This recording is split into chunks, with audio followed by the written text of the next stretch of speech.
بسم اللہ الرحمن الرحیم۔ فیصل آباد کے علاقے جڑا والا میں 6 چرچ عیسائیوں کے ہی مطابق جلائے جانے کا واقعہ اور ساتھ ان کی بستیوں کو جلائے جانے کا واقعہ ہوا ہے، جس کی وجہ کچھ یوں بتائی جا رہی ہے کہ قرآن پاک کے نعوذ باللہ اوراق کی بے حرمتی کی گئی ہے، اوراق پھاڑ کر ان کے اوپر گستاخانہ جملے لکھے گئے۔ اور حیرت کی بات یہ ہے کہ جس کرسچن کے ذمے آ رہا ہے کہ اس نے یہ لکھے، اس شخص کی تصویر بھی ساتھ اٹیچ ملی ہے۔ تو یہ وہ واقعہ تھا بیسک، جس کی وجہ سے وہاں پہ وہاں پہ پبلک شوٹ کر گئی، ان کے جذبات مشتعل ہو گئے، اور انہوں نے کچھ لوگوں نے عوام میں یہ بیداری کی مہم چلائی، ایک حساب سے ان کو مشتعل کیا، بلکہ کہہ لیتے ہیں بیداری کی بجائے ان کو آہستہ آہستہ مشتعل کرنا شروع کر دیا، اور یہاں تک کہ لوگ اکساتے رہے لوگوں کو کچھ کرنے کے لیے کہ جو خفیہ ادارے ہیں ان تک رپورٹس پہنچی، اور انہوں نے اس علاقے کی پولیس کو، اسسٹنٹ کمشنر کو، اور حیرت کی بات یہ ہے کہ اسسٹنٹ کمشنر وہاں کے وہ ایک آلریڈی کرسچن تھے، لیکن انہوں نے بھی اس طرح سے کوئی رول پھر پلے نہیں کیا۔ قبل از وقت واقعات کو رونما ہونے سے پہلے رپورٹس پہنچ چکی ہیں، روکا جا سکتا تھا، روکا نہیں ہے۔ اور وہاں کے علاقے کے لوگوں نے کیا کیا، مساجد میں اعلان کروا کے لوگوں کو اکسا کر تقریباً 6000 کے قریب کا کراؤڈ جمع کر لیا گیا، اور اس کراؤڈ کو پھر مزید تقاریر کے ساتھ مشتعل کیا گیا، اور پھر بجائے اس کے کہ کسی ایک مجرم، جس ایک بندے نے وہ ناجائز کارروائی کی ہے، گستاخانہ جو عمل کیا ہے، اس ایک بندے کو ٹریس کرنے کی بجائے انہوں نے جو بے عقلی کا مظاہرہ کیا، اور موب ہمیشہ ایسا ہی کرتے ہیں اگر انہیں اتھارٹیز کی طرف سے روکا نہ جائے، انہوں نے بستیوں، لوگوں کے گھروں کو جلانا شروع کر دیا۔ خوش قسمتی یہاں پہ کرسچن کمیونٹی کے لیے یہ تھی کہ جس طرح سے اے سی تک خفیہ اداروں کی وہ خبریں پہنچ چکی تھیں اور پولیس ڈپارٹمنٹ تک پہنچ چکی تھی، اسی طرح سے یہ خبریں عیسائی کمیونٹی تک بھی پہنچ چکی تھیں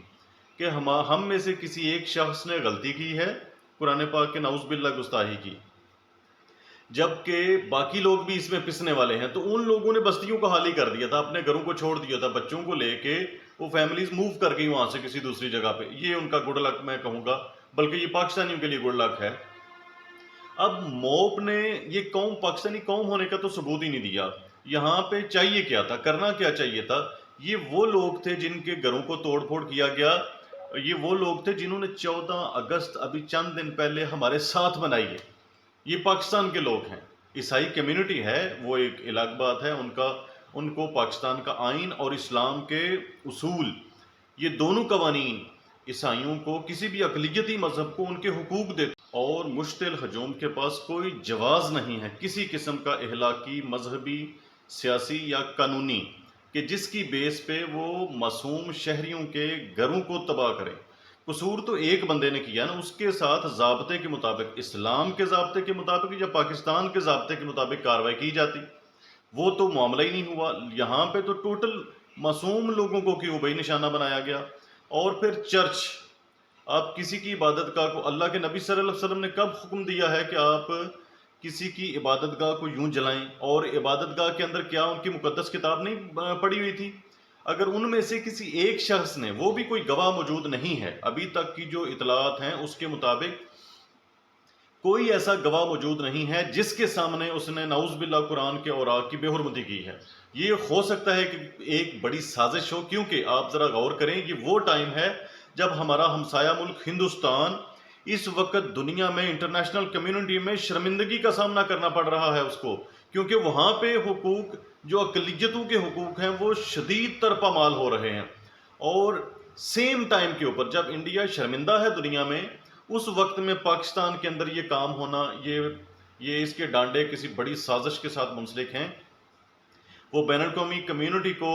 ہمارے سادہ لوگوں کو مشتعل کر کے اور کوئی اقلیتوں کے حقوق کو پامال کر کے یہ پیغام دینا چاہتے ہیں کہ اگر ہندوستان میں ایسا ہو رہا ہے تو پاکستان میں بھی تو ایسا ہو رہا ہے۔ اب یہ ہمارے جو پاکستان کے لوگ ہیں، ان کو تو ایک قوم بننے کی طرف چلنا چاہیے، اب اتنا وقت ہو چکا ہے۔ یہ بڑی بچگانہ سی حرکت ہے کہ اس طرح سے اٹھ کے لوگ بغیر سوچے سمجھے، ان میں کون سے لوگ نہیں تھے بھائی، سارے پڑھے لکھے بھی تھے، ان ایجوکیٹڈ بھی تھے، میچور بھی تھے، کاروباری بھی تھے، سارے مکس کمیونٹیز کے لوگ تھے جنہیں مشتعل کر دیا گیا، اور مشتعل کروا کے بغیر سوچے سمجھے یہ قدم اٹھایا گیا۔ جس کا کوئی کسی قسم کا اسلام کی تعلیمات سے تو بالکل جواز نہیں ملتا کہ آپ اٹھ کے، جس بندے نے قصور ہی نہیں کیا، اگر آپ نے اسلامی غیرت کی بنا پہ یہ کیا ہے تو اسلام میں آپ مجھے نکال کے دکھائیں، اسلام کی تعلیمات میں حضور صلی اللہ علیہ وسلم کے طریقہ کار کے مطابق یا اسلام کے فقہ میں، اسلامی قوانین میں ایسا کس جگہ پہ موجود ہے کہ آپ معصوم لوگوں کے جنہوں نے قصور ہی کوئی نہیں کیا، ایک بندے کے میں کہہ رہا ہوں کہ اس کو علیحدہ کریں، اس کی تحقیق ہونی چاہیے پہلے، کیا واقعی اس سے یہ جرم سرزد ہوا ہے؟ اگر جرم سرزد ہوا ہے تو ضابطے کے مطابق اس کے خلاف کارروائی ہونی چاہیے۔ لیکن اگر اس نے وہ باقی جو معصوم لوگ ہیں، کم از کم چلیں ان کی بات کرتے ہیں، معصوم لوگوں کے گھر کیوں برباد کیے؟ سوال اٹھتا ہے۔ چرچ کیوں نظر آتش کیے گئے؟ معصوم لوگوں کے گھروں کے سامان کا کون ذمہ دار ہے جس کو جلا دیا گیا اور کچھ لوٹ لیا گیا؟ ایسی اطلاعات ہیں۔ اور پھر جو چرچ کے اندر موجود ان کی مقدس کتابیں تھیں، ان کے تو کسی ایک بندے نے مبینہ طور پر نعوذ باللہ قرآن کے کچھ اوراق کی بے حرمتی کی ہے، اور یہ بہت بڑا منفی عمل ہے، اگر اس نے کیا ہے تو گستاخی کا عمل ہے، اور اس کے خلاف پوری کارروائی ہونی چاہیے قانونی ضابطے کے اندر رہتے ہوئے۔ لیکن جو آپ لوگوں نے، جو ادھر کے لوگوں نے، جڑا والا کے لوگوں نے جو اکٹھے ہو کے 6000 مسلمانوں نے، پاکستانیوں نے جو ان لوگوں کے چرچ میں جا کے ان کی مقدس کتابوں کی بے حرمتی کی ہے، اس کا کون ذمہ دار ہے؟ آپ ان کی کیوں بے حرمتی کرتے ہیں؟ مذہب دراصل اس سے پہلے بھی اس قسم کے ملتے جلتے واقعات ہو چکے ہیں جس سے اسلام کا چہرہ بھی مسخ ہوتا ہے، یہ سادہ لوگ مسخ کرنے کی کوشش کرتے ہیں نعوذ باللہ، اور پاکستان کا آئین قانون اور پاکستانیوں کی اجتماعی جو غیرت ہے اس کو بھی بہرحال ان کے کاز کو نقصان پہنچتا ہے۔